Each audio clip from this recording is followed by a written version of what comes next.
Greetings, family. This is Lucas Nkosi, Pastor Lucas Nkosi. Yeah, since I've made a promise the other time into looking into matters that pertain to chapter 9 institutions. I remember in one of the previous posts, I was talking about the role of the CRL versus your South African Human Rights Commission. So I thought it prudent that I widen the scope. So that we look into the Chapter 9 institutions and their role as they are set by the constitution of the land. The Bible says in the book of Hosea chapter 4 verse 6 that my people perish because of lack of knowledge. And it continues to say that because you reject knowledge, I will reject you as my priests, meaning my representatives before the people. So if we are to do our work effectively, as the priests of God, and we need to make sure that we acquaint ourselves with knowledge. Second Timothy 2:15, when it speaks about study to show yourself approved, a workman that needs not to be ashamed, rightly dividing the word of truth. We should not limit it only to things that we refer to as spiritual. Mind you, our stewardship as believers, we have not just been given stewardship, over what is happening within our four walls of the church as we know it, but our stewardship is that God has given us affects and impact the nation. Even the prophets of old, they were not only speaking, to issues of the faith only, but also they spoke to national issues that impacted. They spoke to kings who were political leaders of that time. They spoke to social ills, social issues. So as the church, we must be exposed. Some of the accounts we read about in the Bible are historic accounts that even prophets would refer to historically. And then now from that historical understanding, then they will also then speak, from a prophetic side of things, that when things like this happen, then this is the situation. You remember even Daniel in chapter 9, where before he prayed about the condition of Israel, the condition of his people, he said, I understood by the books that the years that Israel was supposed to be in Babylon was supposed to be 70 years. And now the years were overlapping. And then as a result of that, then he had to inquire from the understanding of what he read in the scriptures. He had to go and inquire of the Lord as to how to respond to these things, until in prayer then he had to respond. So even on our national issues, some people would want to limit the church to what is happening to, in Sunday, and they will tell you, leave the business of politics, the business of political issues or social issues or any other, whether it's economic issues and other aspects that are affecting the nation. Leave it to the politicians. You just mind church, and so on, as if church is only interested only in those routines that we do normally in our Sunday churches or even our conferences, the routine of we sing a worship song, we pray, we give, somebody preaches, and after the good sermon and preaching and encouragement, we are excited to say, hey, the preacher preach fire down, and we are excited to say, hey, that was powerful. And then, our church services end at that point of saying, hey, that was powerful. Yes, some might get healed, some might be delivered, miracles may happen, and so on. But the thing is, those are just benefits within the kingdom of God. Remember, even Psalm of 3 says, bless the Lord, O my soul, forget not his benefits, who forgives your sin, and then who heals you from your diseases. Those are benefits of being in the kingdom, but they are not the reason why we are in the kingdom. They are not the reason why. It's not the purpose. Those are benefits we get within the kingdom. But the purpose of God is that we should disciple nations. Disciple nations is our mandate. So so issues that impact on nations are meant for us. Remember, is it Psalm 115:16, where it says the highest heavens belongs to the Lord, but the earth he has given to the sons of men. We are administrators of the earth to make sure that, yeah, excuse me, just minor irritation there. You see, then the affairs that affect the nation, they are our business as well as the Church of God, especially leaders who are leading. People are getting saved, are getting healed and delivered, experiencing the best of God in our church services so that they can be good ambassadors in their different spheres of influence. I've written a book about spheres of influence, where we should go and make a mark as the church in those different spheres of influence. And one of those spheres is the spheres of governance and law. So the context at which, even currently I've been on that theme, dealing with issues that pertain to the CRL and the law. You've seen me even making presentations in Parliament on these issues of governance and law. They are within that sphere. So we are addressing, we are not just educating on that, but we are practitioners in that space as well, to be involved so that the word can become flesh. It should not just be a good teaching at church. It should not be a good content for the book, spheres of influence, but as well as implement, the content. Now, like I'm saying, we are dealing with understanding of the chapter 9 institutions. Now, chapter 9 institutions, and then it will be good for you to look at other conversations that we had before. I've packaged them well for you in my YouTube page, Lucas Nkosi YouTube page. Then at the end of this broadcast, don't worry, I'll send you links, and then so that you get the links, get to have all the content, of things that we talk about, and then it's, neatly organized there instead of coming here and having them a lot and, having issues of perusing, going through. So for simplicity purposes, all this, that we are sharing here, they are also available. I'm making sure they are available as well on my YouTube channel, that you can go there and learn and follow the conversations as to what is all this all about. Thank you. Now, chapter 9 institutions.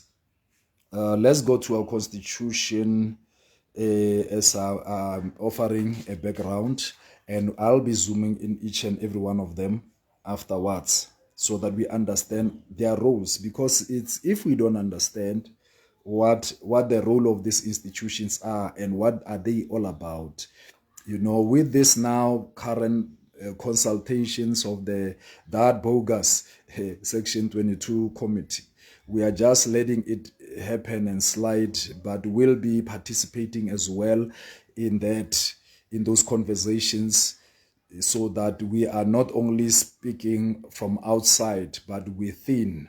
We'll be making presentations through our organization, Council of Charismatic Churches. This coming Tuesday, we'll be making our submission, talking to the leaders in that regard. But that doesn't stop us from educating and letting you know what is happening. We'll be making a presentation and to speak to the issues, because it's part of our faith to say we need to engage issues. We can't avoid the situation. If somebody is in error, you tell it to their face that you are in error, and you are pointing out to them where are they being in error, because they've been speaking in tangents through media and, dishing out propaganda, misinformation. Some things they talk about are just sound bites. They have not taken the time to even, find out the truth about matters. They just pick sound bites, and because they are darlings of media houses, the media houses will just take what they say as if it's gospel truth. we know what we are talking about and what we are dealing with. And what we are dealing with is based, on the constitution as well as the law of the land. There are some things that have been flaunted, even, things that are misrepresented even within the CRL Act itself. But we'll learn, we'll keep on learning about them and get them right. Even as we advise them as well, it's not that like we are two worlds apart. We do engage with officials and relevant people at the CRL there to highlight, issues to them, to say, but here and there, this is where you are missing it. But because they are convinced they are in the right anyway, proper engagements will continue. And then even in parliament, that's why we make representations even there, to build our cases even there. Now, Chapter 9 institutions are found in the constitution of the country. If you don't have the constitution, a copy of the constitution of the country, I would advise you, especially as a leader, find yourself a copy of the constitution. It's for free in government offices if you want, especially in the Department of Communications. Now, if you want it, you want a hard copy, just go there. It's for free. It's not sold, because it's a privilege. It's a right of every citizen to have it for themselves. But now, because these days we are using smartphones and so on, you can get a soft copy for yourself by just Googling South African Constitution PDF, then download it, have it with you, so that you can act as a citizen, especially as a leader, and especially as a church leader, because you are in trouble now, and then you'll perish as a leader because of ignorance. There are certain things about your church that may challenge you.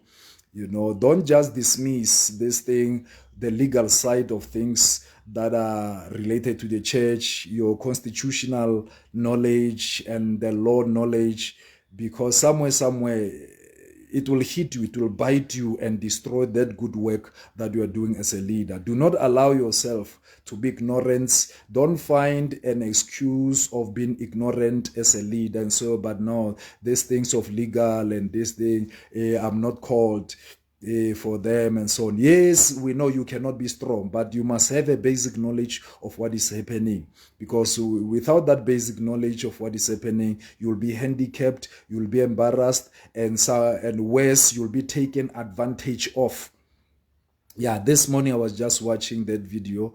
I just forgot, but that KwaBahlali, something in KZN, where the Social Development Department in KZN as well as the CRL went there to challenge the leader there, Reverend Sibia, there, to challenge him on his position on the matters and so on and so on. Now, in the process of listening to that engagement, I was appalled by some of the statements that were made by the MEC, and I was wondering to say, what is the legal, team of the Department of Social Development in KZN? Why didn't they advise the MEC before she could make such legally questionable statements? In the quest to try to help Ubabusvia. I'm like, ma'am, that is not the law. That is not what the law is saying. But let me not go ahead of myself, because that is something else I want to hint upon as well. And then, even also the chairperson of CRL, she's so convinced that, hey man, you are in the wrong for this and this and this. And some of the things she's saying, I'm like, agunjalo mama.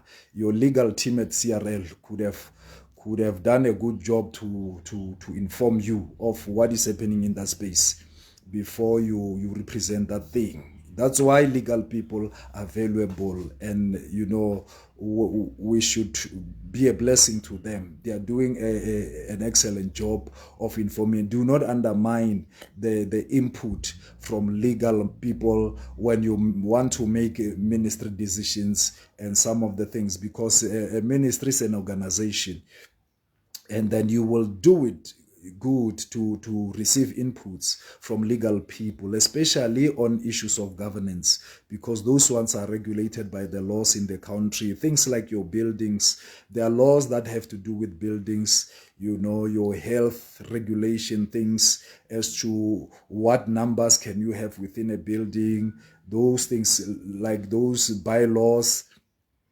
They are very much important to have knowledge of those things, so that as you do what God has called you to do, function within, those parameters of the law, which are general for every organization. So issues like your finances, how to manage your finances and so on, financial management, they are there within the law. You'll be good to have those inputs and advices, so that you don't find yourself embarrassed because you did not, out of ignorance. Yeah, because some of the things you are not taught at Bible school, and yet they affect your work as a pastor. And so it's very much so that you get knowledge about them. But now, if some of the things that I'm highlighting, if you're interested in them, then you show interest, please do inbox me on whatever I'm saying. And then if you have interest, we will see how we assist you, in that regard. And then we will hook you up with relevant people who will assist you thoroughly, so that you can have an excellent ministry and do what God has called you to do excellently. So I thank you. I see my brothers. I see you there. Hey, my brother there, Brother Arthur. Hey, the Limpopo people. Hey, yeah, I'm still waiting to come there. Yeah, to that wonderful church there. Yeah, and hey, I see my brother Sipo Rams there, and my daughter there, Notando. I see you, and the rest. No, we'll catch up with this video. I know, because this Saturday, the most busiest day for pastors and leaders, but you'll keep on sharing, distribute this knowledge, so that it's important that we are on the know, and we should not cry foul and say, but I did not know. Yeah, that's why, because I'm a passionate teacher, trainer, qualified skills development facilitator, qualified training and development, facilitator, your human resource development practitioner, by paper, on paper. Yeah, on paper. We are training. We believe in knowledge. Yeah. Now, chapter 9, the heading there of chapter 9 in the Constitution of South Africa, it says, chapter 9 of the Constitution. Why do they call them chapter 9 institutions? Is because they are in the chapter 9 of the Constitution. And they are called chapter 9 institutions because chapter 9 institution, the heading says they are state institutions supporting constitutional democracy. So the first thing you need to understand is, because these institutions are the institutions of the state. They are institutions of the state. Now, secondly, what we need to know about chapter 9 institutions is because they are supporting constitutional democracy. Meaning, the first thing describes what they are. They are state. So every time you interact with them, you must understand you are interacting with the institution of the state.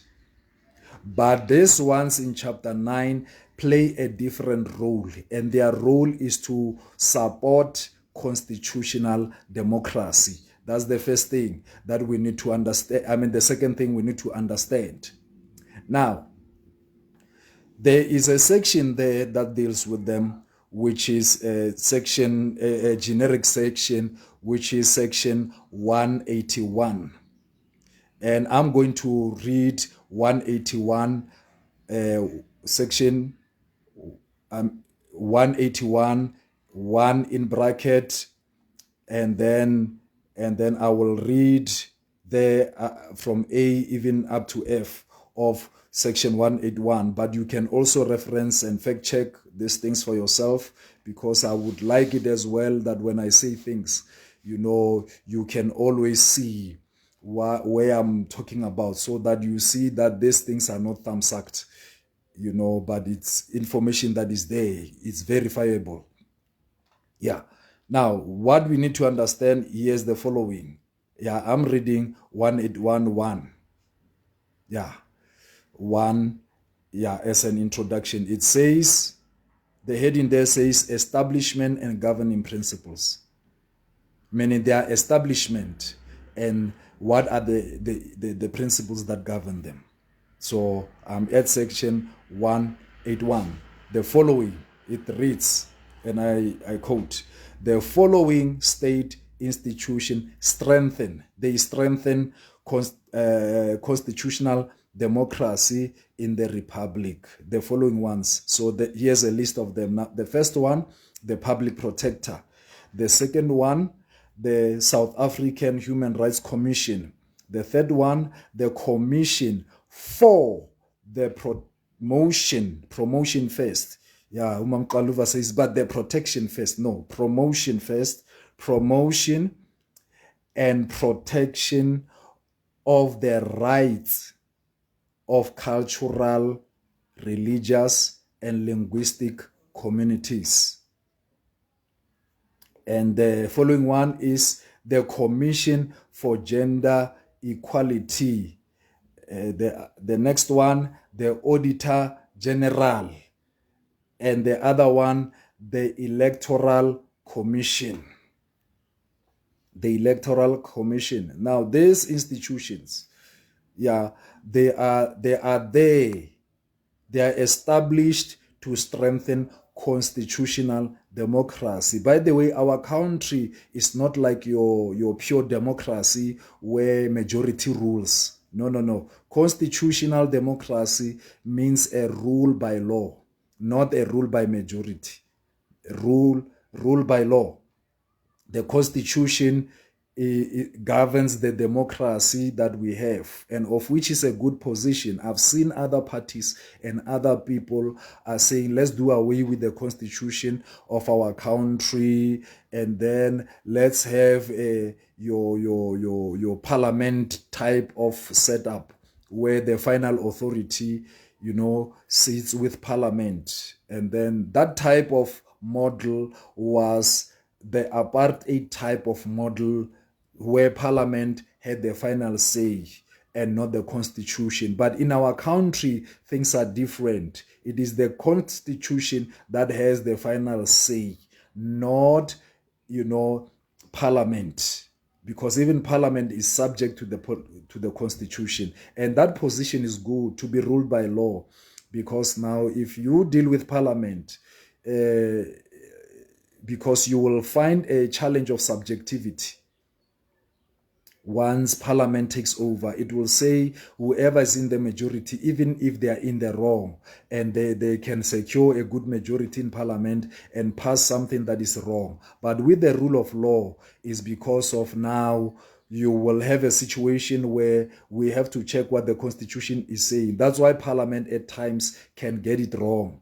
And even the state institution can get it wrong. And ordinary people on the ground get it right. So because why do we have this constitutional democracy as South Africa is to protect the rights of the minority. Because of with your typical normal democracy, the rights of the minority will be under threat. And sometimes you'll find that the minority are in the right and the majority are in the wrong. Now, what will happen there? So it's a dangerous proposition to say we don't want this constitution. We rather amend certain things that we feel, but without killing the essence of what this constitution is all about. There are certain things, yes, that are questionable there, here and there, because that are creating problems for us. Here and there, they will be amended. They need amendments, and we must lobby for their amendments and so on. But certain things, we don't need to do away with them.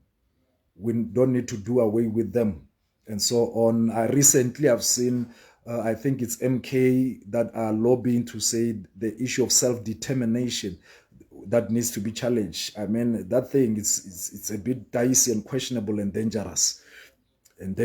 How do you challenge the issue of self-determination. But anyway, by this comment, I'm just clarifying us on why constitutional democracy is very much important and why these institutions are there in the first place. Now, general governing principles, of this chapter 9 institutions are found in subsection. I was reading for you the list. The list is found in subsection 1, 181, section 181, subsection 1. So now from subsection 181, 2 until 5, then you will get there this general governing principles, meaning things that are common with the rest of this chapter 9 institutions that are listed in subsection 1. Now, from subsection 2 to subsection 5, that's where I'm at now. It says these institutions are independent and subject only to the Constitution. You see that element of the Constitution. They are subject only to the Constitution and the law. And they must be impartial. They must not take sides and must exercise their powers and perform their functions without fear, favor, or prejudice. So these institutions, they must not, be afraid or intimidated in any way.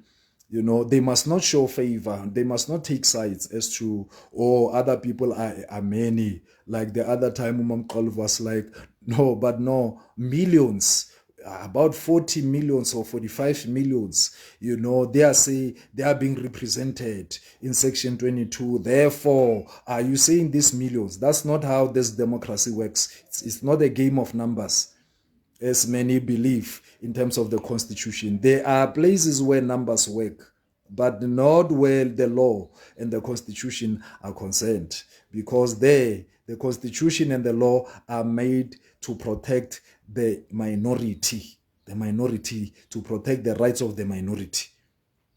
Yeah, because, we are individuals. If you protect the rights of the minority are covered in the majority. But if you protect the rights of the majority, then the minority are compromised, because every majority is composed of units of minorities. So by protecting the rights of the minorities, you are protecting, even the majority in that. That's the beauty of constitutional democracy. Now, they are independent. These institutions are independent. They are standalone. Yeah, from especially government, the executive, they are standalone even from other structures that are within the state. And they are only subject to the Constitution and the law. And they must be impartial. They must not take sides.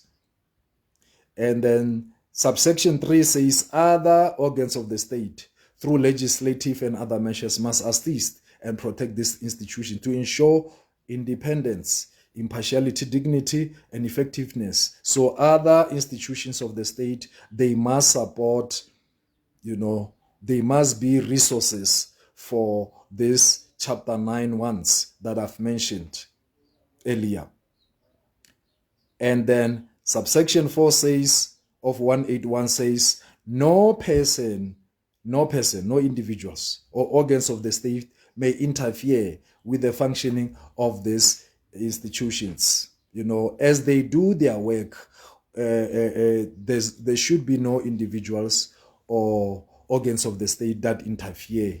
And this does not say don't disagree. It says don't interfere, meaning let them do what they are convinced to be doing and so on. Disagree with them as you disagree with them, but don't stand in their way of doing what they are saying that they are doing. Yeah, but disagree.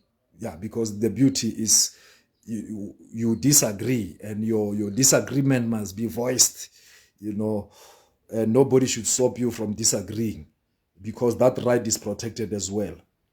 And then subsection 5 says these institutions are accountable to the National Assembly. They are accountable to Parliament and must report on their activities and the activities and performance of their functions to the assembly at least once a year. They must report even to Parliament. As they do their work, whatever that they do must be reported to Parliament. Now, let me repeat the list, as now I'll be zooming in on that aspect. The list from subsection 1 is firstly the Public Protector. The South African Human Rights Commission is second. Thirdly, the Commission. You must note this one. This one is the commission with the longest name. And the choice of that name is intentional. And it must be understood with that clarity. It says, that's the third one. The Commission for what? For the promotion and protection of what? The rights of who? The rights of cultural, religious, and linguistic communities. Yeah, I'm emboldening it and I keep on packing there because that's where we are headed. I want us to understand that. The fourth one, the Commission for Gender Equality. The fifth one, the Auditor General. The sixth one, the Electoral Commission.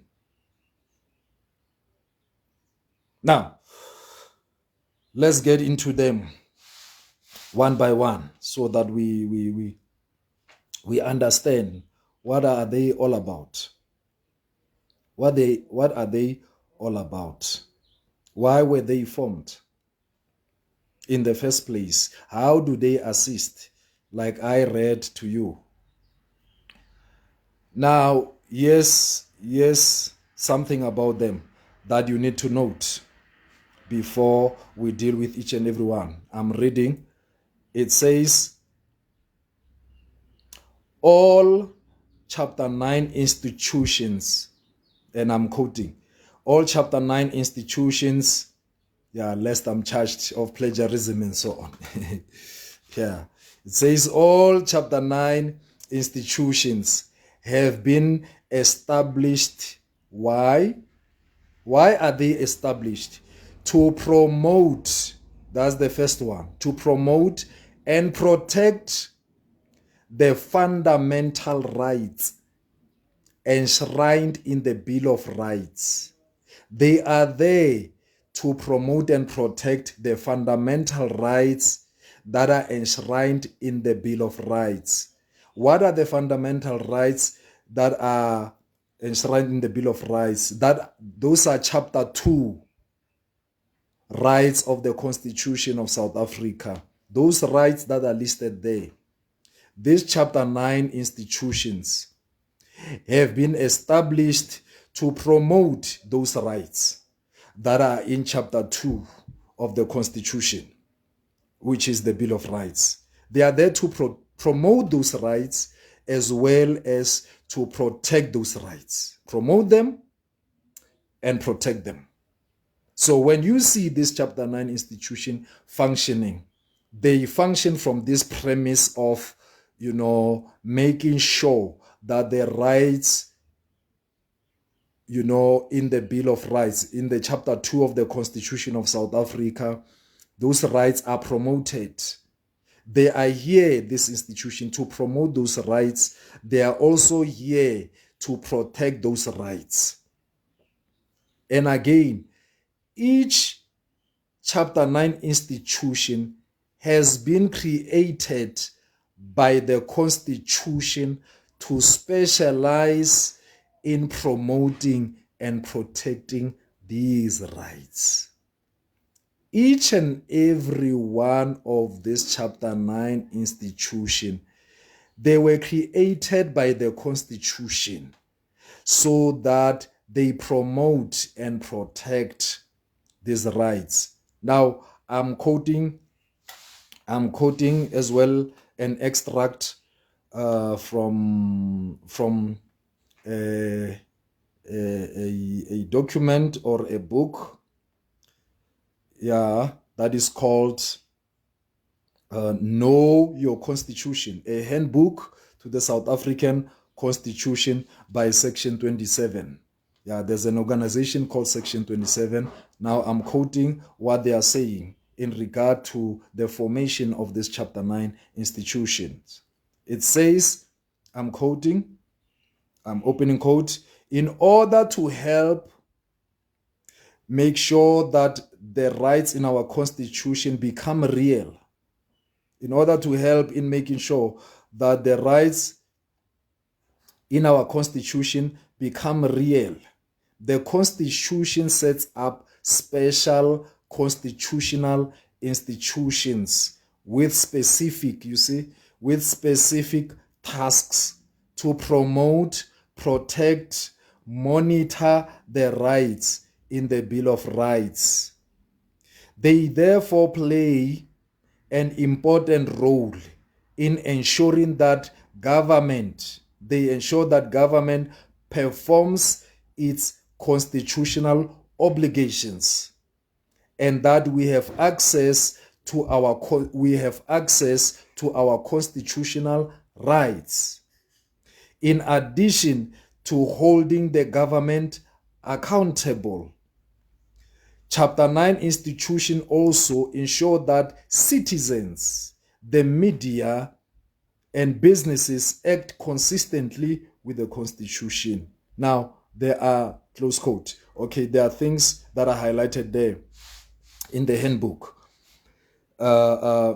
Things that says that these rights must be real. Because if these rights, they can be written, but if there's nobody who's monitoring them, if there's nobody who's promoting them, if there's nobody who's protecting them or making sure that they are protected, those rights cannot be real.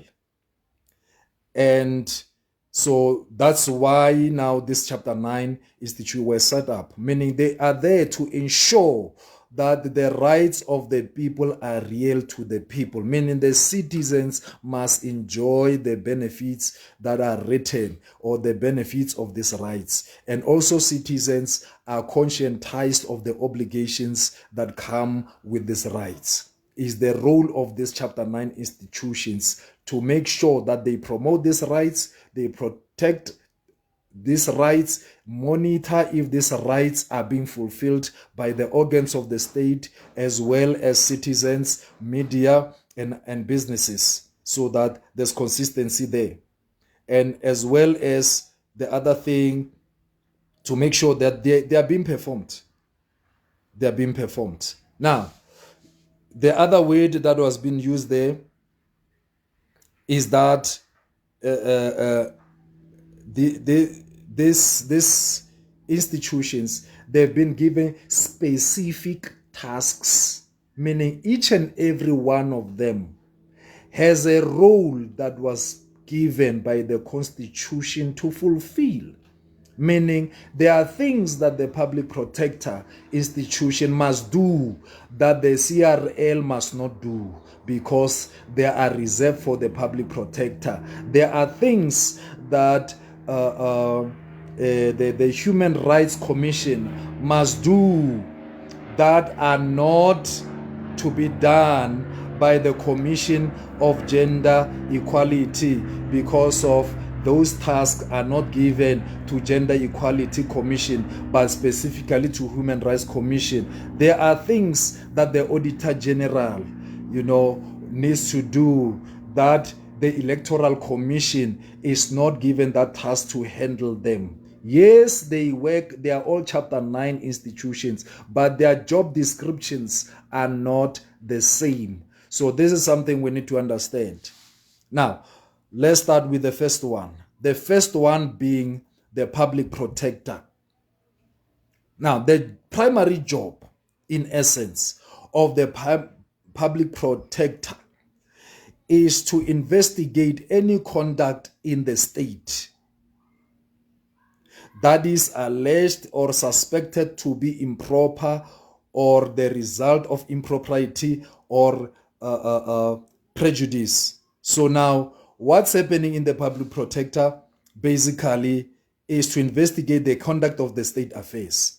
Now, when you have issues as a citizen and there are affairs of the state that are messing up with your rights, issues that have to do with any form of corruption, like your complaints that have to do with improper conduct in state affairs. Maybe a particular government, institution is doing certain things that are improper, or there are things of public administration, like how things are managed, are governed, in the country, that are state related, which have a negative impact on the citizens.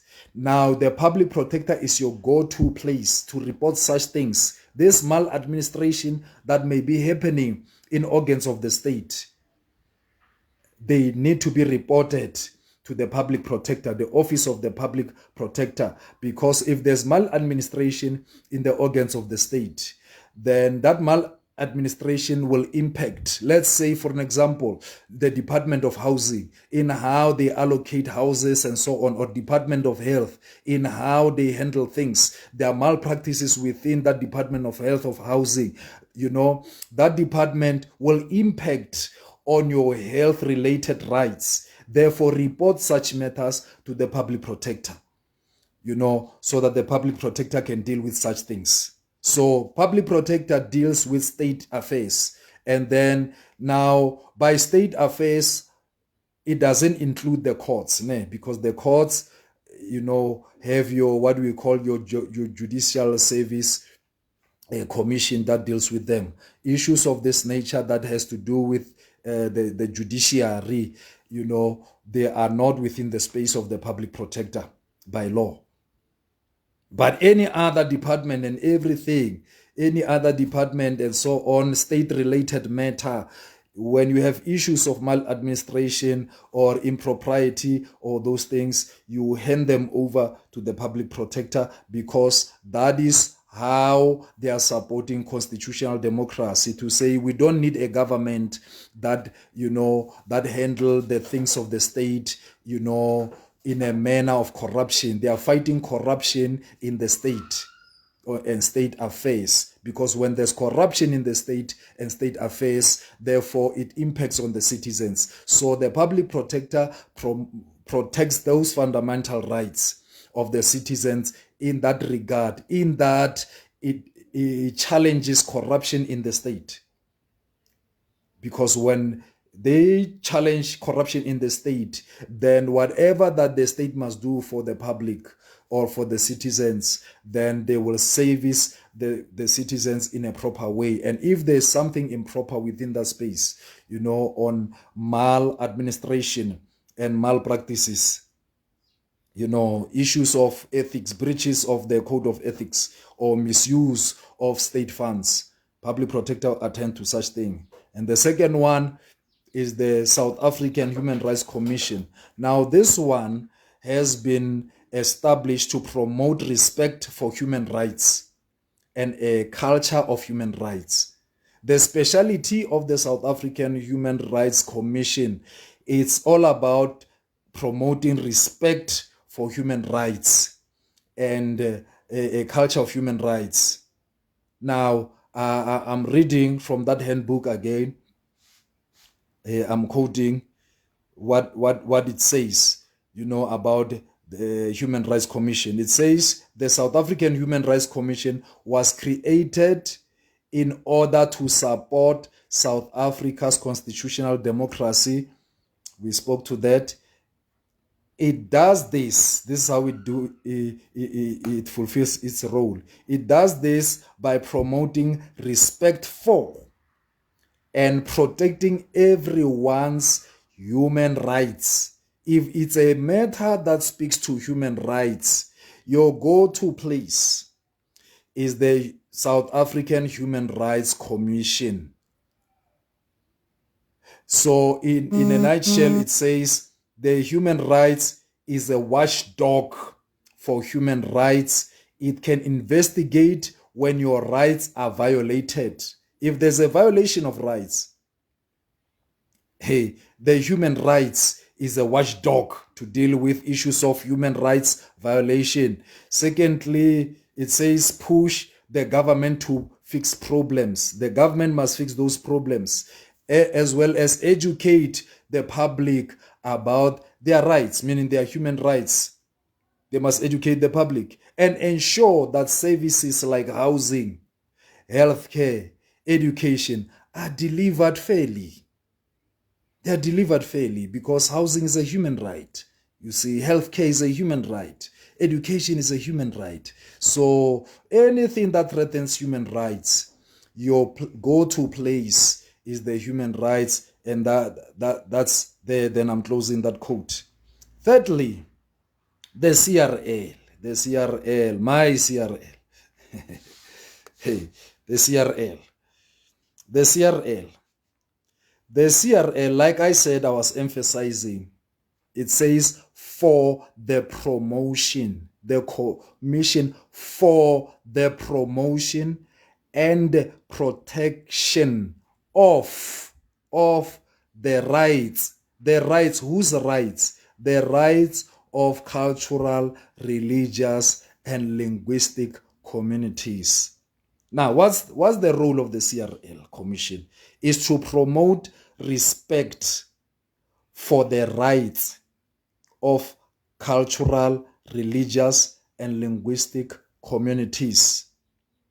Now, I'm going to read, and quote from a report, a parliament report that was reviewing the work of these commissions. It's dated 2007. It's called the Report of the Ad Hoc Committee on the Review of Chapter 9 and Associated Institutions. Now, what are they saying? What is Parliament saying from that review about the CRL? Why was the CRL, created in the first place? The general thing is that according to the Act, even the Constitution, to promote respect, meaning to promote respect, that people should respect the rights of cultural, religious, and linguistic communities. CRL is there to promote and protect the rights of cultural, religious, and linguistic communities. Meaning, if people don't respect people's religious rights, the CRL is there to intervene, to tell whoever is disrespecting, cultural rights, the rights of religious rights or linguistic rights, to tell them you are in the wrong. Don't disrespect, this religious practice. Don't disrespect these cultural practices. Don't disrespect the people's languages. Don't undermine them. That's the role. Now, I'm quoting now what that review from Parliament says in regard to how was the CRL envisioned to function. And I'm reading, it says, instead, I'm reading an extract from that. It's available.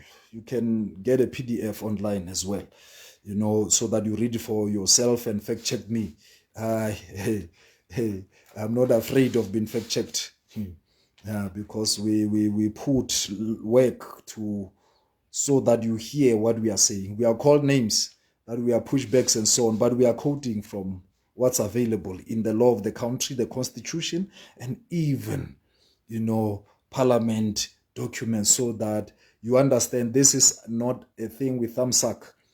It's not of our creation. Now it says, as I read, instead of protecting group rights, the Bill of Rights protects the right of individuals who have a strong association with a particular cultural, linguistic, or other community to associate freely with the community of their choice. Now, let me park it there before I close quote.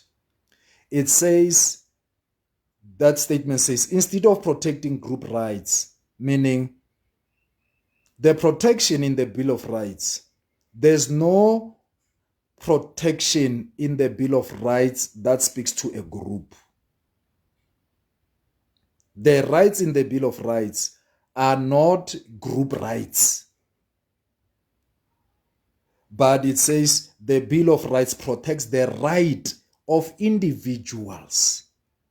The rights that are being protected here are the rights of individuals who have a strong association with a particular cultural, linguistic, or other community to associate freely with the community of their choice. Meaning they are protecting the rights of individuals who want to belong to a particular community, to say you have a right to go to associate with the community of your choice. Meaning you have a right to join a religious community of your choice. In the language of the church, you have a right to be, to join a church of your choice. Nobody should say to you, join this church, don't join that one.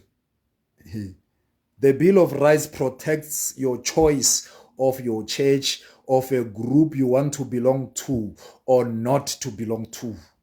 Right? Now, as I continue from that document, it says, thus, the Bill of Rights shows respect for South Africa's cultural and linguistic diversity without perpetuating apartheid-style group classifications based on language, culture, and religion.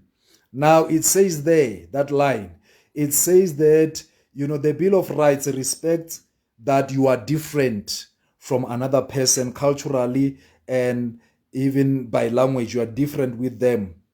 And then it doesn't classify you according to your groups. Meaning it doesn't deal with you according to groups. It doesn't group you to say, okay, certain people, because you are part of a group, therefore we legitimize this group and your group is not legitimate. Or if you are not part of the group, we have issues with you. Your religious rights are protected, whether you are in a group or you are not in a group. Whether you believe or you don't believe, the Bill of Rights protects you for being in the group and for not belonging in the group, for believing and not believing. That's what it's talking about. And it says, however, as members of parliament were deliberating, however, the negotiators of the 1996 constitution agreed to address further the concerns. They agreed, the negotiators of the 1996 constitution, this constitution we have, they agreed to address further concerns of cultural, linguistic, and religious minorities. There's the word again, minorities, by creating the Commission for the Promotion and Protection of the Rights of Cultural, Religious, and Linguistic Communities.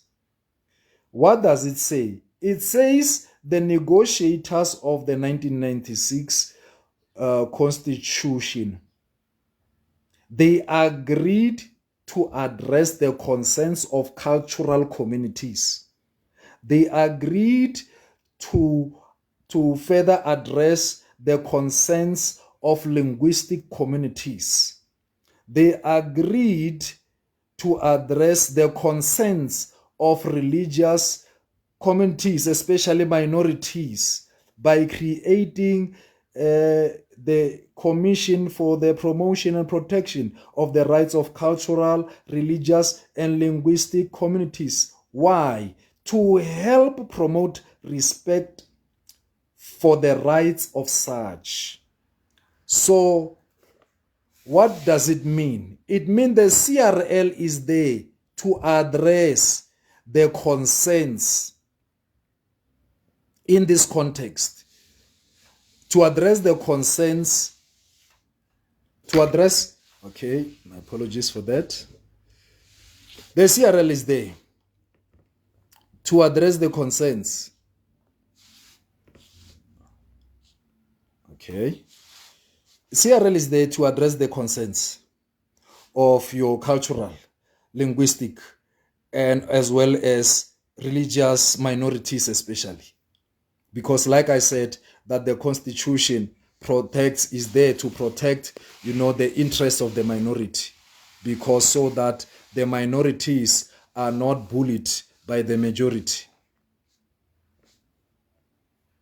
Okay, just a moment.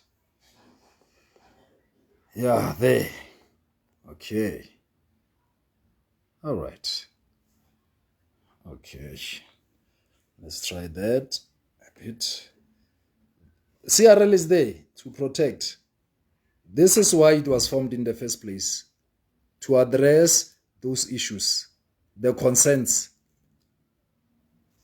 of religious communities, meaning the rights of religious people. They are there to promote the rights of religious people, to promote and protect the rights of cultural people, to promote and protect the rights of linguistic people, meaning they are there to protect the language rights, the right for you to use your own language. CRL must be there and go into the state organs and everyone and tell them, hey guys, this person has a right to be addressed in their language. This person has a right to speak their language. CRL is there when a person is practicing their faith. CRL is there to say, hey guys, let this person practice their faith as long as there's nothing criminal about what they're doing. It's never in violation of any provision within the. But CRL exists basically to protect and promote the rights of religious rights, to promote and protect the cultural rights, religious rights, and linguistic rights. Not any other. The speciality of the CRL is to promote and to protect cultural rights, to promote and protect religious rights, to promote and protect linguistic rights. These three rights must be promoted and protected by the CRL. These three rights. The rights, to culture, rights to your religion, rights that are language based. Meaning, if somebody's religion is violated, CRL must come there to say, hey, leave this person, let them worship, let them practice their religion. There's no crime committed. I'm reminded of an incident of the ECG church some years back. I don't remember, is it 2021? There was an incident there at Pretoria West where they used to be. There was a stampede there, and SANCO came there and said, no, this church must close down, must shut down. This church must shut down. Yeah. And after shutting down, and SANCO was so strong, they even bent tires. Even the city of Tshwane came in. And guess who showed up at that time? It's some years back. Because it's during the era of Umamthoko Xaluva. During that year, I think it was 2018 there. And now when SANCO was so strong, and then SANCO was so strong, the city of Tshwane was so strong, guess who rebuked them for that stance? It was the CRL. It was the CRL under the leadership of Umamthoko Xaluva saying, you cannot close this church. He was fighting for ECG. Prophet Bushiri's church not to close in Pretoria West. He was saying even your assertion to say, hey, he must leave the country and so on. At that time, the defender was the CRL. And let me tell you something. At that time, what the CRL was doing was what they were mandated to do by the Constitution. All right. In case you want a classic case of what it means for the CRL to be the CRL. So that was a classic example. Now let me finish up that quote I was busy with. It says, ineffectively pursuing its constitutional mandate, the Commission, therefore, has a duty. That's Parliament speaking. The Commission has the duty to assist individuals who complain that they have been discriminated against because they belong to a particular cultural, religious, or linguistic community. So complaints, when a person complains that they've been discriminated against because he belongs to a particular cultural group or a particular religious group or a church or a linguistic community, CRL must take those things, those complaints, and speak to whoever. At that time in 2018, that December of 2018, the CRL confronted SANCO, confronted the city of Tshwane to say, do not tamper with the religious rights of those ECG people. And there was concession across the board. And whatever that was a problem, between the city of Tshwane as well as SANCO was addressed amicably. Yeah, until new things happen and so on. And now they are changing tune. And they are like, now and then they pick sound bites and they want to be popular, by picking sound bites. They forget that at one time, they were the ones who were champions, who were protecting that right to be practiced. So let me finish up that aspect so that I wrap up on other role of commissions, and so that I can as well wrap up the conversation and what is it about. Now, the parliamentarians continue to say the Act provides for anybody, including the commission, to approach an equality court with such a complaint on behalf of any person or any group. If you are discriminated against, with other groups, because CRL can work with others, like the equality court, to say, but now this person has been discriminated against because he belongs or she belongs to this particular religious group. That's why people have an attitude against this person. Or maybe this person is of this language. They are discriminating because of this language. This person is of this particular culture, is being discriminated because of their culture. So CRL then intervenes on matters like that. Now, the Commission for Gender Equality. The Commission for Gender Equality must promote respect for gender equality and the protection, development, and attainment of gender equality. Now, as I read from the handbook, it says the CGE, Commission for Gender Equality, was created in order to advance gender equality in all parts of our society. You see? Gender equality, meaning people should not be discriminated in terms of gender. So that is the periphery. That's where gender equality must be concerned, to say, hey, don't differentiate people because of their gender. CRL must be like, oh, no, please don't discriminate people. Don't temper. Don't disrespect people because of their culture, their religion, or their language. Human rights must say, please don't violate people's human rights. Public protector says, as the state, don't abuse people through malpractice. Yeah. Now, gender equality must say, do not discriminate people as gender. You see, that's the space. Their space is gender equality. An auditor general, then his job is the highest auditing institution in South Africa. This means that by law, it has to audit and report on how the government is spending the South African taxpayers' money. So the Auditor General is concerned with the money of the state. Now, Public Protector is concerned with administration of the state. Now, Auditor General is concerned with the use of the money of the state.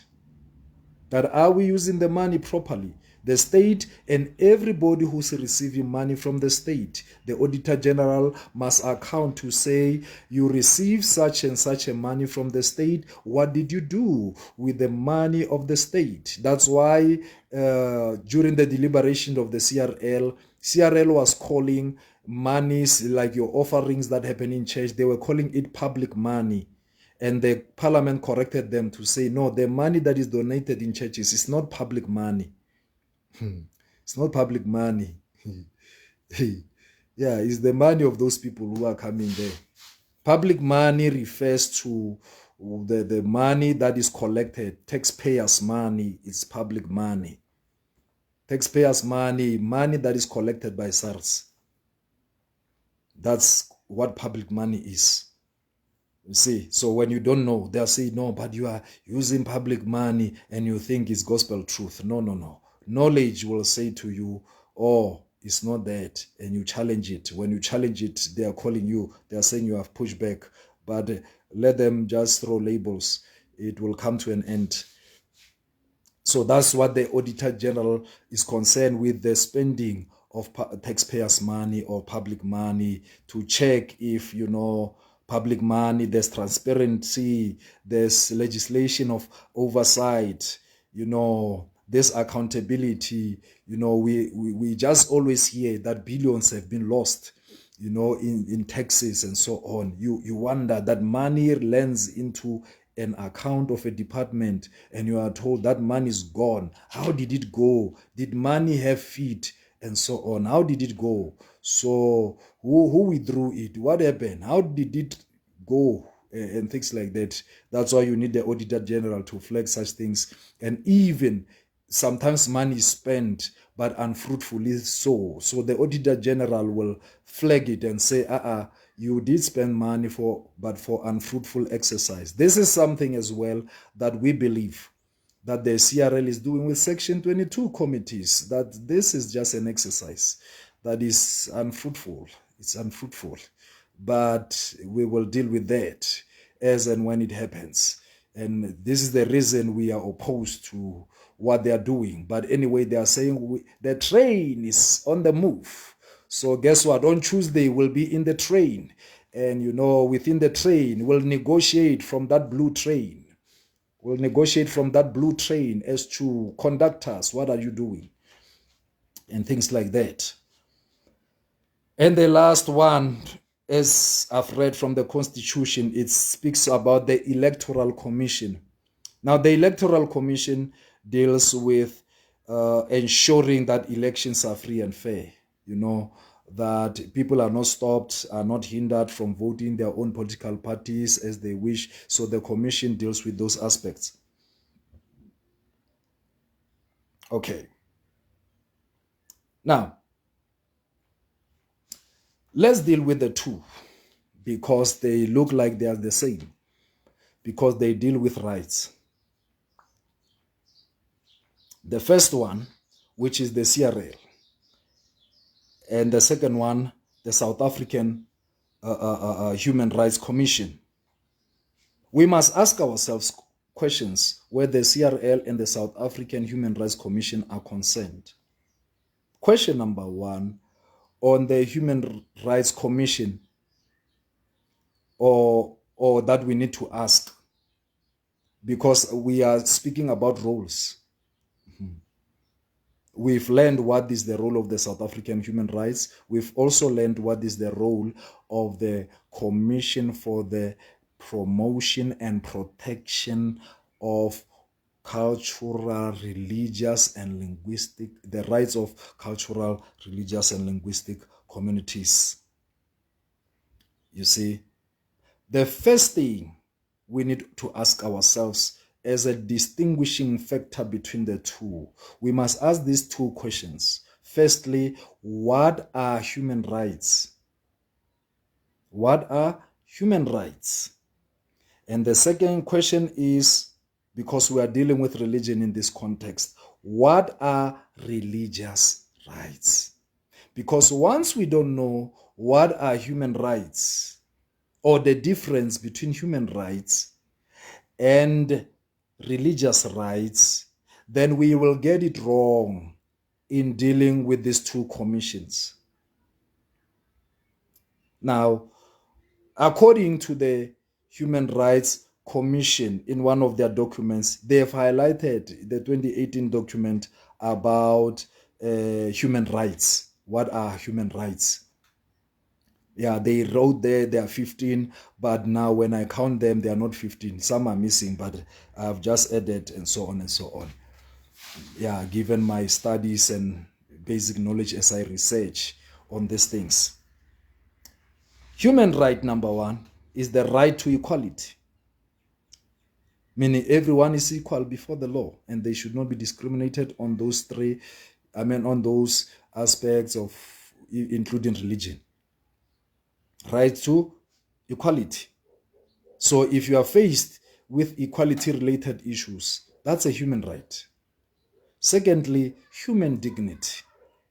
Human dignity, it's if your dignity is disrespected in any way, your person is being attacked, your individuality, people are scandalizing you, they are defaming your name, your character, and so on. Those are human dignity issues.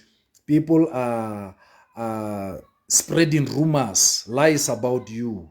People are saying things about you that you don't like. They deal with those are human rights issues. It deals with human dignity. The other right is the right to life. You have a right to live. Nobody should kill you. Nobody should murder you.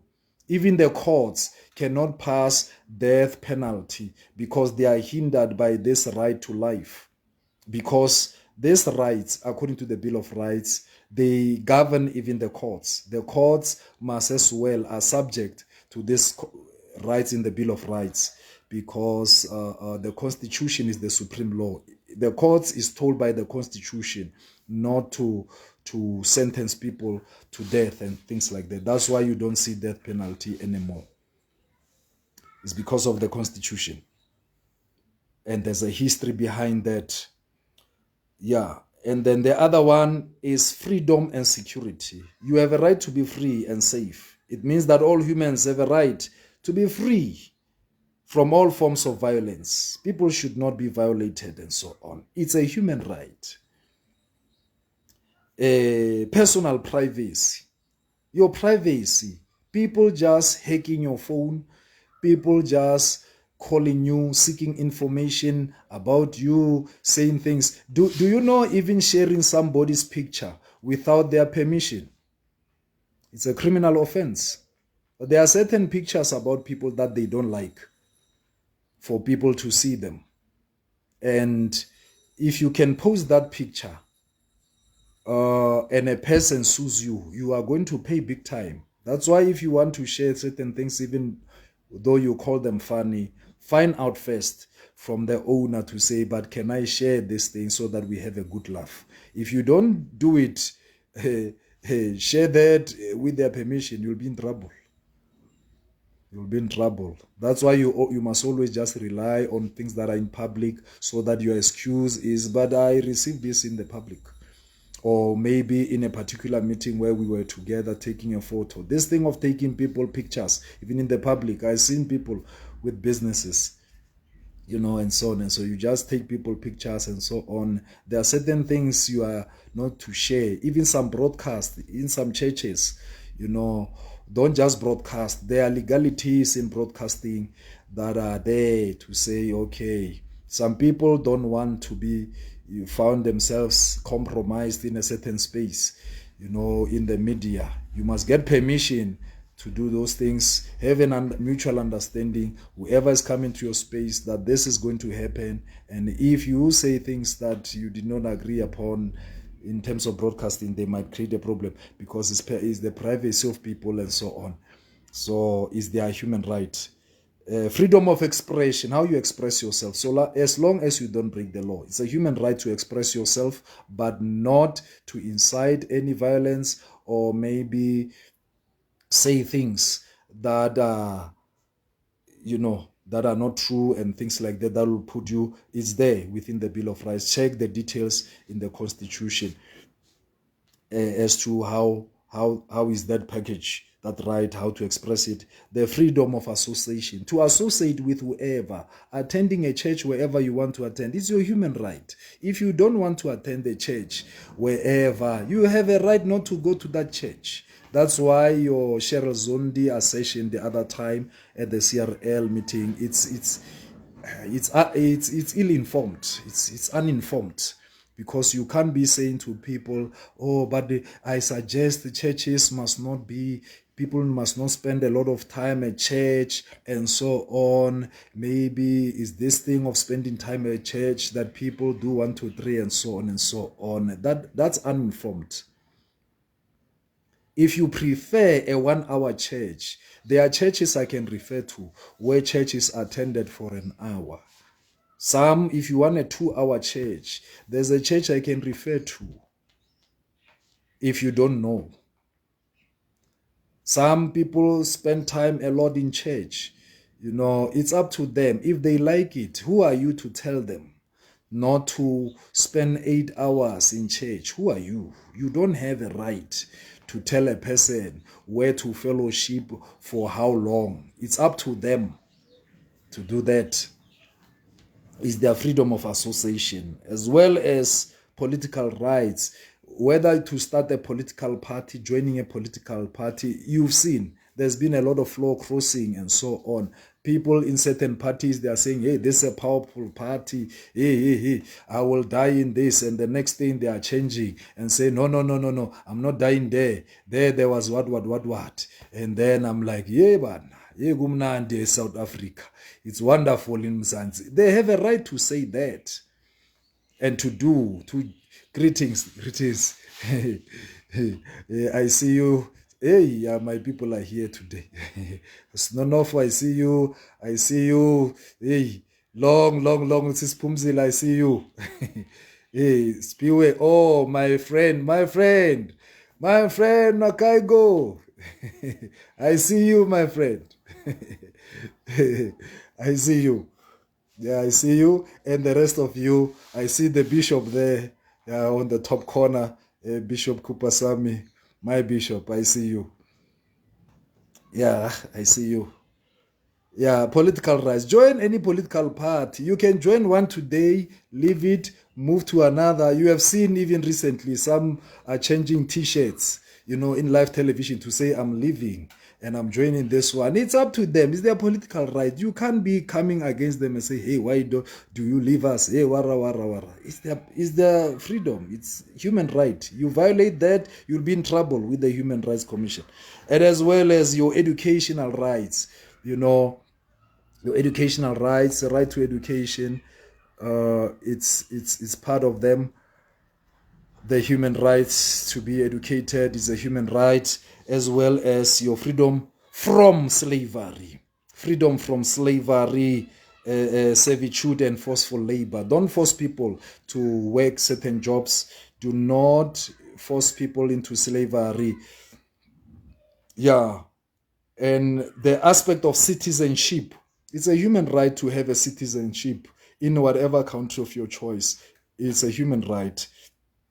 The issue of housing, that's why you have your RDPs in the country, where RDPs are rolled out, because it's the obligation of the state that the people who don't have anywhere to stay or to sleep, that human right is catered for.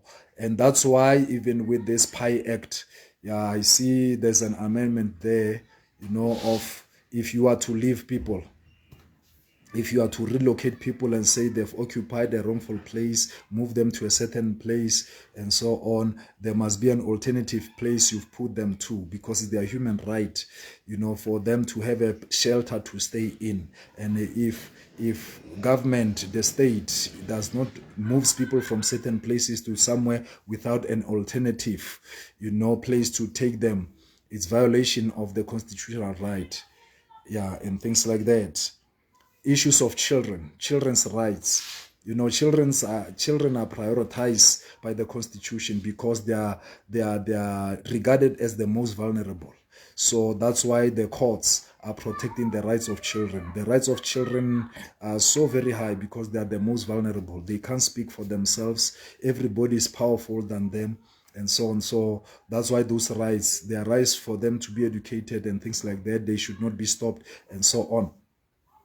So it's issues of that nature. Those are human rights, the human rights of children. Issues of healthcare, food, water security are human rights issues.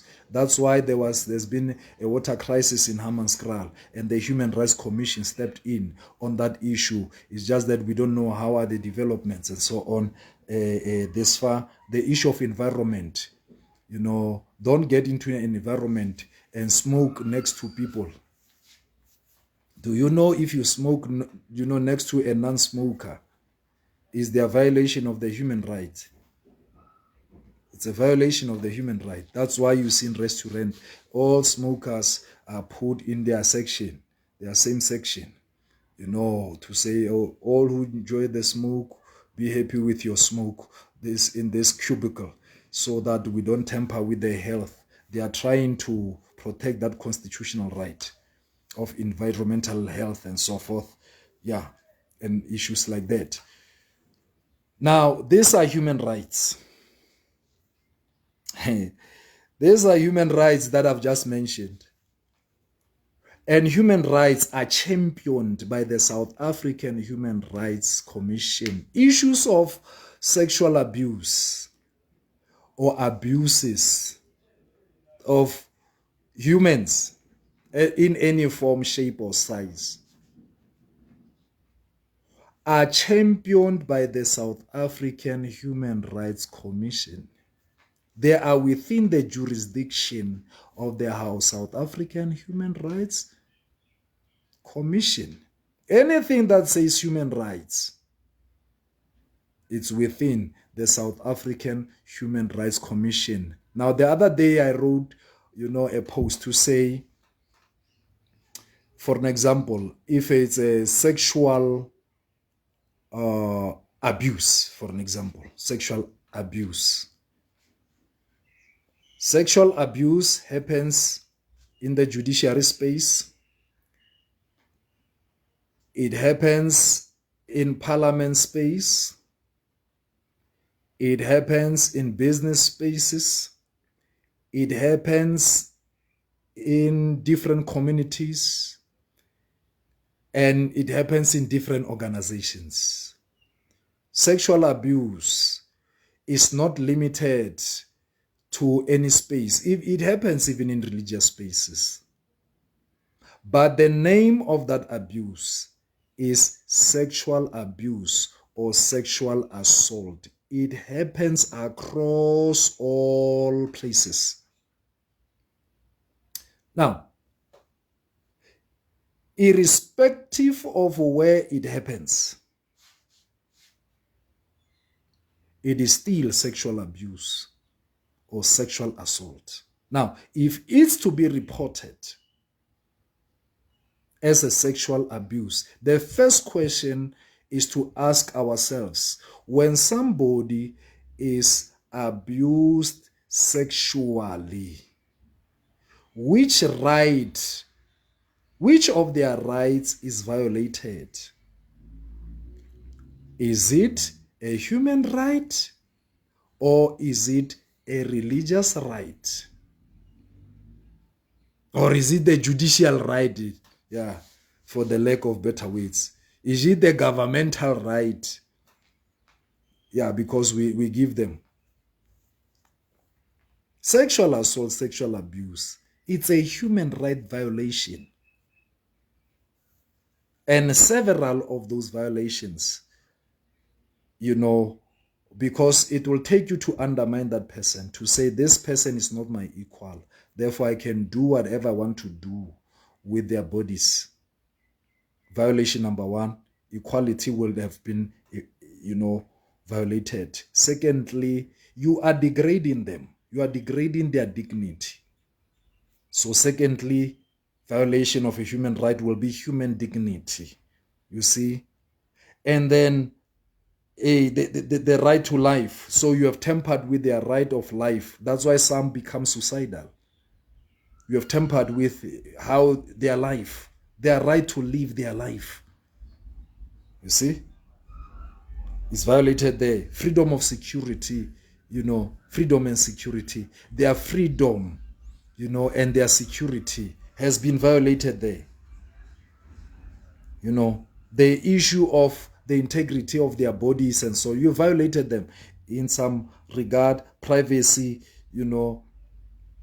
because you have to come to their private space, and there's nothing private like when your privacy, which includes the violation of your body. So you can see just there, when you tick them, how many of these rights are violated by one act. And those things are human rights. So the Human Rights Commission must speak to that. Now, it doesn't matter where it happens. It's still a human right violation. It's still a human right violation. Is it a religious right? Technical question is no. Because religious rights are what, let's go there, what I'm just highlighting. Yeah, I'm just highlighting. Yeah, so that I can wrap up the conversation. From the Constitution, religious rights and other related rights within the religious rights includes the right of association, because, okay, let's read section 31 of religious rights. I have already highlighted that there's nothing like group rights, né? Yeah, I've heard Umam Kalova saying, no, I'm not about protecting the rights of individuals. I'm protecting the rights of religious communities with boldness. That's incorrect. That statement is incorrect. There's nothing like that in terms of the Constitution and the law. The Constitution doesn't protect group rights. It protects individual rights. So the rights of individuals are what is the Constitution talking about in terms of section 31 of the Constitution. Hey, just because it's on TV doesn't mean it's correct. Verify. Statements that are being made, and it's unfortunate that even media houses, just because they have interest in churches being regulated, that's why they don't correct such things. To say, but mama, no, that's not how it works. The Constitution protects individual rights. How do I know? I know from section 31 of the Constitution. This is what it says, section 31, subsection 1. It says, persons, the first word in section 31, subsection 1 is persons. Persons. Persons means individual or association of individuals. Belonging, it's specific. Persons belonging to a cultural, religious, or linguistic communities, meaning this section and subsection is addressing specific people or persons belonging to cultural, religious, and linguistic community may not be denied the right. Meaning, they may not be denied. Don't deny people their right. And their right how? How do you deny it? They may not be denied the right with other members of that community. So you need to establish first that these are persons that are belonging to, in this context, a religious community. These are individuals. They belong to a religious community. And they should not be denied with other members of that community. Don't deny them with the members of that community. Deny them of what? Don't deny them of what? Subsection 1A says to enjoy their culture. Don't deny them what? To practice their religion. Don't deny them to practice. If this is their religion, don't deny them Others, they believe in amadlozi. Don't deny them to believe in their amadlozi. You may challenge them, but don't deny them. Let them go for it. And use their language. Don't deny people from using their language. B says, these persons belonging to religious communities and with their members, don't deny them to form, join, or maintain their religious associations and other, meaning if they are forming a religious association, if they are having an association, a religious association, as well as the issue of maintaining, they may not be denied the right to form. Form means you start something that was not there. In the context of church, it means this section 31 says people who want to start a church, they should not be denied the right to start a church. People who want to join a church, they should not be denied this, the right to join the church of their choice. People who want to maintain whatever church or association, they should not be denied that right to maintain it. Let people form their churches. Let people join their churches. Let people maintain their churches. You see? So these are religious rights. Religious right to enjoy being in that church. Do you enjoy your church? Your religious right is to enjoy it. Enjoy that church. Be the best at the church. Are there certain things that you practice in the church that are not practiced elsewhere? Go ahead and practice your religion. Nobody should deny you from practicing whatever you believe in your religion. Some people believe in their religion that they should wear their church uniform. Is their religious, practice to say raparamanyanyata lidikepis, you see, and our church uniform. Others join Lutere and so on. That's how they want it. Others Mazayoni with their regalia as Amazayoni, and others prefer Haraparidilutsi. We don't dress up in this type of uniforms. That is their practice. Let them enjoy their uniform and how their churches are structured. Some are even drinking some prescriptions. And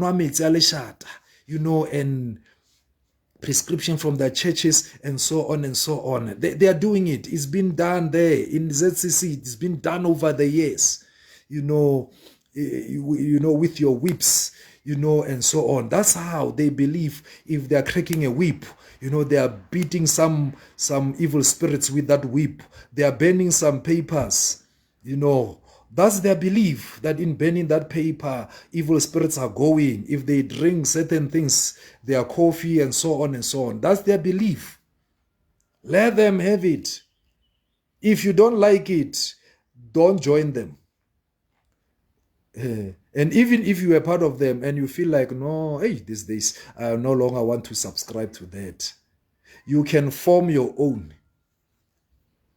Because this section 31 protects you. You can form your own and invite other people who believe in what you believe, and you can have that community. According to this is a religious right, and you must not be stopped from doing that. But now, here's a catch. In as much as you should enjoy, you should practice, the catch is the rights in subsection 1 may not be exercised in a manner inconsistent with any provisions. Meaning, as you do it, please let it not infringe on, other people's rights and other rights. Yeah, I heard Umam Kaluva saying something interesting to say, even if it means we should protect these religious people from themselves. So she's occupying a superior position to say, I am the one who knows better that what is it that is good for you. This motherly instinct says to her, no, something, your belief, you are not correct to believe what you're believing. I can prescribe for you. I can determine for you what is right for you to believe so that I protect you from yourself because you don't know the right thing to believe. Dangerous. It's a dangerous proposition and is going unattended, but we shall attend to it. So, because the issue of human rights is not for the CRL to deal with. If you ask them, they want to regulate churches and so on. Why do you want to do it? They are saying because human rights are being violated. Are you the Human Rights Commission, CRL? Have you been given the mandate to be a champion of human rights? Yes, religious rights are human rights, but the speciality of the CRL is dealing with making sure that nobody interferes and disturbs people from enjoying, from forming, from joining and maintaining. Because what the CRL must do in the space is to ask which rights are being violated. If human rights are violated in a religious space, the CRL must call the Human Rights Commission to deal with that because it's not their mandate to deal with human rights. But if somebody, can say, I want to go to church, to this particular church, and somebody prevents them from going to their church of choice, or if you are a parent or somewhere your child says, who is of age, saying, I want to join a particular church, and you're saying Nkani, and then you cannot go to the church of your choice, and things like that. That's where the CRL must come in. Or if there's any way somebody's like, hey, you can't be. Anything that has to do with the rights of religion. As I've read in section 31. If you are told you cannot start a church, you cannot form a church, the CRL must say, hey, who are you to tell these persons not to form or to start the church? But it's unfortunate they are lost in their mandate. And they are saying they are the one who critique what they are called, they are mandated and established to protect and promote. CRL must promote the starting of churches. But unfortunately, it's an enemy against that. It's a violation of Section 31. It's a violation of Section 31. Because I know we are protecting. We are protecting because people are being sexually abused in this, sexually abused and so on. What are you protecting? Is it a religious right or a human right when a person is sexually violated? It's not a religious right. It's a human right. Refer the matter to the Human Rights Commission. It's also a crime. Refer that thing to the police for proper prosecution. Refer. It's not the religious right. When there's demolition of churches or tents, it's the business of the CRL to intervene, to say, you can't demolish this structure where people are fellowshipping, and use the PI Act to say, if you demolish it, give them an alternative place of worship. That's what the CRL must champion. And then their limit, of course, will be to say, but now, even if you are a community, guys, you have violated these rights and so on. We can't help you because now we can't help you in that regard. And then we'll have to refer you to the Human Rights Commission to deal with you. We have to refer you to the police to deal with you. And laws of the country are available. So why are we in this conversation? To explain. This Chapter 9 institutions have different roles to play. Those roles are specific. It's not the business of the CRL to deal with human rights issues. If there are human rights issues that they detect within the religious space, they must refer them to the Human Rights Commission, refer them to the police, because those are competent. Because within the CRL Act, there are provisions to make referral, to refer matters to relevant state organs. There are laws in the land that deals with those aspects. Yeah, that's why you have the Domestic Abuse Act is there within the Criminal Procedure Act to deal with matters of abuses. As the CRL, even as this consultation, this Section 22 consultation are happening. They'll be starting on Monday, the 20th, with what they call umbrella bodies or different organizations. When you arrive there, even when this thing is rolled out nationwide by that team of people, ask the question, why are you, what is this exercise all about? What is, reduce this activity to one sentence or one thing. Why are you doing what you are doing? Here's the answer I'm giving you in advance.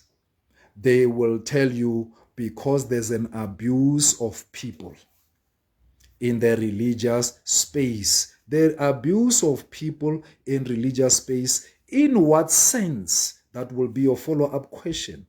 Your follow-up question, in what sense? Now, after they've given you an answer, then ask the third question.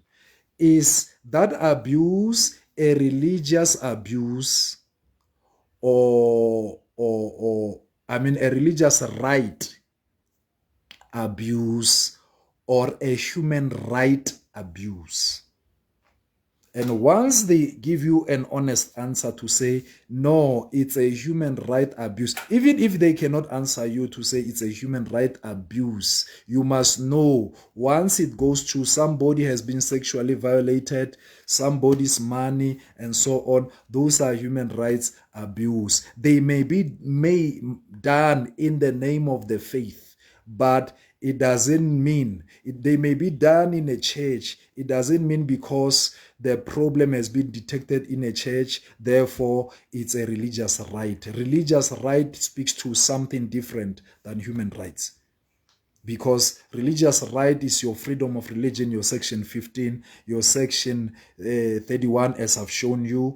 Some other relevant sections are like your freedom of expression, so that you can communicate the message of the church, the freedom of association. You can join whoever you want to join. If you don't like what is being done, when people are happy what they are going through. I've watched that incident at KZN. I just forgot that that body. They've been there with the MEC of social development there. And I'm like, hey, people are baya kuluma but bomama, but there are some, blind spots in what they are saying, which needs to be addressed. If I had access to the social development and see the MEC in KZN, I would have a meeting and address her, correct her statements, which are not, legally correct. They are not legally correct, because sometimes when you do things, you are emotional, and when you deal with matters of the law, emotions aside, we must be objective. When you say something is like this, you must prove with a chapter and a verse in the law to say this law says this, therefore you have contravened. That's why even the court, they show you using the law to say, oh, you are wrong on this, based on this. They give you a chapter and a verse of whatever law that you're breaking. Not this cloudy and say, yeah, but you've broken the law. Things like, another hilarious one was when they told Rev Sibia there to say, man, you have violated You have broken the law, and with confidence and exchanging amongst themselves, because you did not register to gather these people here. There's nothing like that in terms of the law. There's what we call voluntary associations. They are within the law, and they are not, there's no need to register voluntary associations. The provision is there within the law of the land, and you have your NPO Act, where now social development is there, and you have your NPC Act, things like that. But how will you know when we don't read, we don't study? Study to show yourself approved, a workman who needs not to be ashamed, rightly dividing the word of truth. But at the end of the day, we should not abuse the people of God. But in the process of not abusing the people of God, because the word of God teaches us how to love people, how to value people, and some technicalities that have to do with the laws and so on. Let's update ourselves so that we can give an answer. Peter says so that we can give an answer to everyone who's asking us about our confidence. So may the Lord richly bless you. We really stretched. So why am I doing this? So that at your spare time, you can always take it by bites and pieces, and then have the full picture of what is happening. Why I don't like sound bites? Because sometimes we don't get the full scope of things. So with this full understanding, then you'll take it in bits and pieces, and then so that you can educate and help other people, and then so that there's understanding. And I'm more than ready and welcome to be challenged back. I'm one person who's not afraid to be challenged with questions, because, for every learning begins with a question. It begins with a question. In fact, when people don't question, I have a problem, But when you have questions, they are more than welcome. In my world, there's nothing like a stupid question. All questions are valuable and so on. Although some questions, yes, they do waste time. But for the fact that a person is asking them, it means it matters to them. And because I value you as individuals and people, even though you don't agree with me, I still value you as a person. I value you as a person, and then you have a right to be heard as well, whether you are correct or not. At least, you need to be heard. And may the Lord richly bless you for this segment of the conversation. If you have questions, raise them, post them. You can, if you feel like inbox so that we discuss them further. But coming this Monday, the rollout by the Section 22 committee is starting. And legally speaking, that body is not, this I have to highlight before I leave you alone. The Section 22 committee is not an initiative of Christians by Christians. A Section 22 committee that is coming to your place is the committee of the CRL, according to the CRL Act 19 of 2002. It's a committee of the CRL. And now let me highlight something about that committee of the CRL. Even if after all these consultations and the sector says we don't want what Qaluva wants, and they take this report to CRL Commission to Qaluva, if uQaluva and the commissioners don't like the whatever has been gathered, there's a section there in the CRL Act 23.3 that says they can revoke that decision. Why? Because they are empowered by the CRL Act to can do that. So the committee of the commission is coming to your place for consultation. The committee of the commission is coming your way, led by Dr. John Maloma. The committee of the commission, I'm putting it on record, the committee of the commission is coming your way, led by Dr. Maloma. We'll be with Dr. Maloma on Tuesday, making our presentation as well. Other organizations will be on Monday, others on Tuesday, others on Wednesday. I don't know of other dates. But after organizations are dealt with, there'll be community meetings of the committee of the CRL led by Dr. Maloma.